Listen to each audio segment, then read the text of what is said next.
Bonjour à tous, à tous les et à toutes les auditrices de la radio Ici et Maintenant pour cette 32e chronique de Maintenant ou Jamais.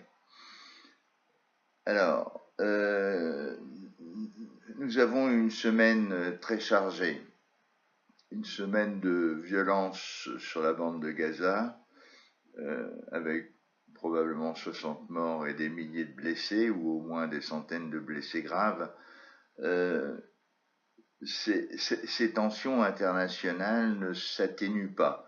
La décision de Trump a créé d'autres tensions, donc dans cette zone-là, et bien sûr, je ne connais pas l'avenir. Ce que je veux dire, c'est que, comme je le dis maintenant depuis pas mal de chroniques, c'est que l'effondrement, c'est-à-dire que l'effondrement peut être à long terme, c'est l'effondrement dont on parle du réchauffement climatique éventuellement, de la pollution, du manque de pétrole, etc. Peut-être ça c'est du long terme. Mais à court terme, on a un autre type d'effondrement qui est possible, c'est l'effondrement géopolitique. Imaginez 5 secondes que le détroit d'Ormuz soit bloqué, c'est 30% du pétrole mondial. Ça ferait tout de suite un baril qui monterait vers les 300 euros, ou les 300 dollars, c'est pas loin d'être la même chose. Et donc un effondrement de nos sociétés. Puis il y a ce dont je vous parle aussi très souvent, c'est la mainmise de la finance internationale spéculative sur des sommes qui sont tout à fait considérables. Et si une des 30 banques systémiques s'effondrait, vous pouvez regarder sur Wikipédia ce qu'est une banque systémique. Si une des 30 banques systémiques s'effondrait, il est probable que les 40 000 banques dans le monde subiraient d'énormes conséquences. Et donc, que vous, moi et tous nos concitoyens subiraient toutes ces conséquences. Alors, il y a une catégorie, bien sûr, qui peut-être est en train de se dire, une catégorie de population, et je veux parler des hyper riches, c'est-à-dire de ce 0,01% de gens qui sont millionnaires ou milliardaires, et qui peut-être, et je me demande si ça ne serait pas ma réflexion si j'étais à leur place, on ne peut jamais savoir, je n'y suis pas, heureusement, c'est de dire ça ne peut pas durer comme ça. Il y a une croissance de population qui fait que si on devait partager, ça serait invivable. On ne peut pas donner à 6 milliards d'habitants qui sont actuellement dans la catégorie des plus pauvres, on ne peut pas leur donner le niveau de vie de même la catégorie des moyennes dont nous faisons partie ici en France, dont la plupart des habitants en France, je sais qu'il y a des pauvres en France, c'est pas la question, mais dont la moyenne des habitants en France font partie. Cette moyenne a des revenus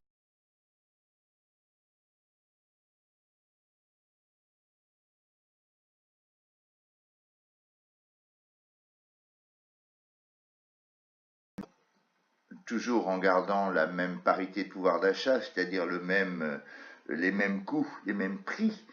Il faudrait vivre à peu près avec 500 euros par mois. Vous voyez que ça ne couvre même pas, des loyers. Donc, Miloš avait écrit en 72, et je l'ai souvent dit, Les limites de la croissance. Raphaël Stevens et Pablo Servigne et Raphaël Stevens ont écrit il y a quelques années maintenant Comment tout peut s'effondrer, et vient de sortir un livre que je n'ai pas encore lu, je vous en parlerai dans 15 jours quand je l'aurai lu, Comment tout va s'effondrer. C'est plus comment tout peut s'effondrer, c'est comment tout va s'effondrer. de Julien, je suis obligé de lire le nom parce que je ne le connais pas, de Julien Wosnitza. Alors ça s'écrit W-O-S-N-I-T-Z-A.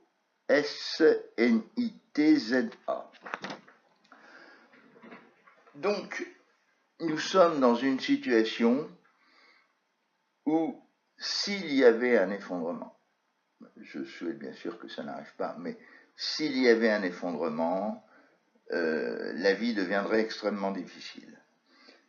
Donc, réfléchissant à tout ça, il y a presque un an, nous avons créé une association qui s'appelle humanum.org et un site internet qui s'appelle entraide-humanum.org parce que nous nous sommes dit qu'il fallait mettre en relation les urbains et les ruraux. Les urbains qui ont un petit peu d'argent, les ruraux qui ont souvent un petit peu de surface, les deux ensemble pourraient peut-être s'allier pour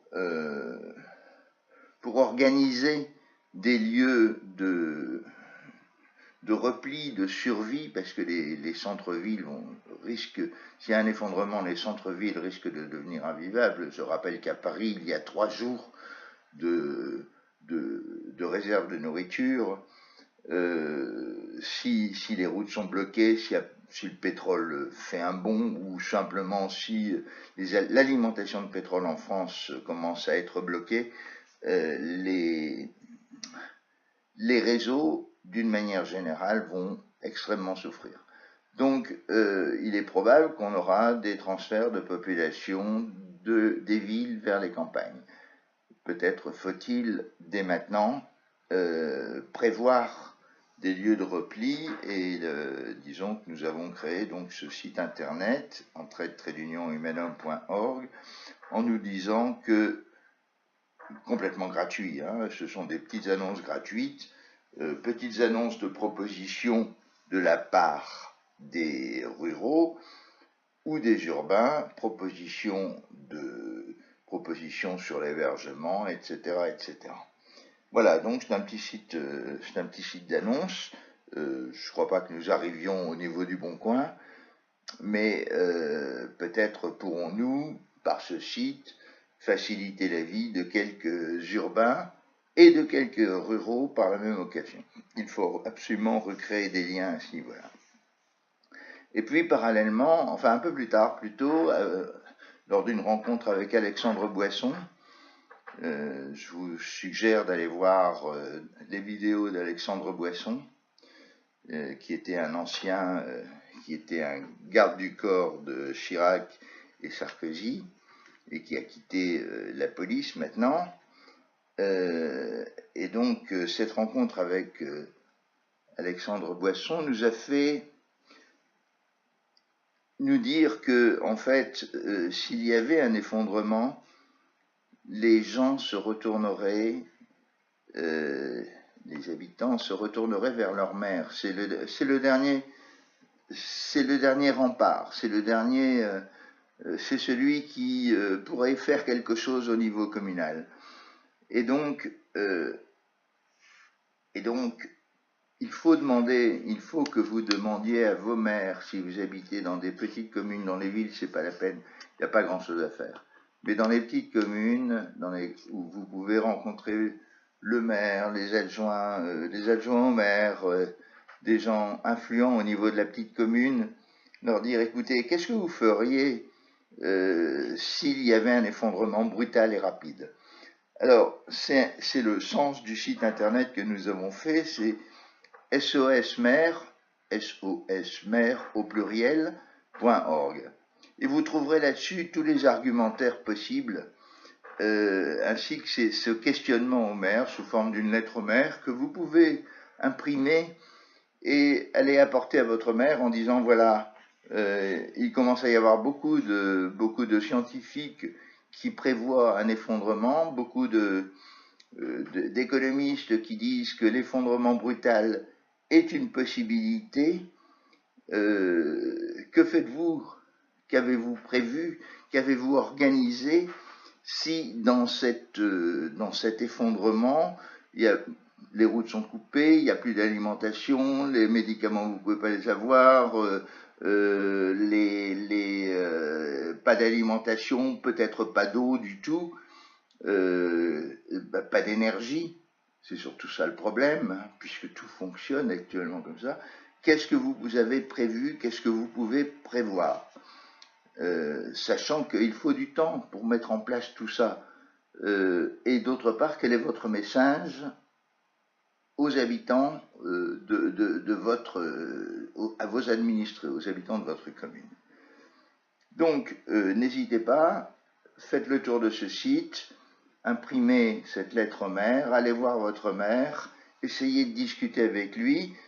S'il n'y croit pas, ben, il y a des arguments, il y a des études dans ce site qui montrent que ben, est-ce que c'est comment tout peut s'effondrer ou est-ce que c'est comment tout va s'effondrer?